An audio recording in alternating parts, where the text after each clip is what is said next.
کون ہے جو اپنے گھر میں اپنے رزق میں برکت نہ چاہتا ہو؟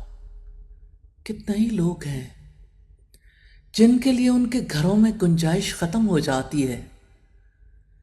کتنے ہی لوگ ہیں جو رزق کے لیے محنت کرتے ہیں، تعلیم حاصل کرتے ہیں، ہر کوشش کر لیتے ہیں، لیکن رزق کی برکت ہی ختم ہو جاتی ہے.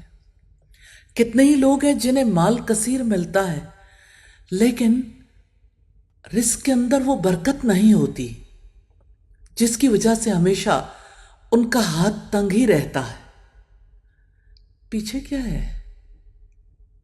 ہمارے گناہ، ہماری غلطیاں. اور اللہ تعالیٰ سے مغفرت کی دعا کر لیں گے،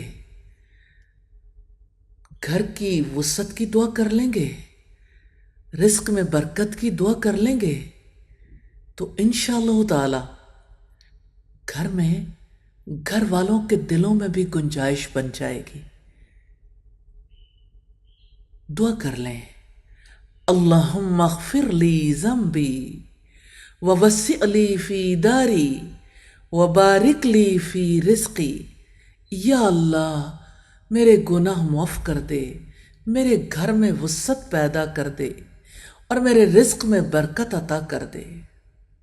آمین ثم آمین.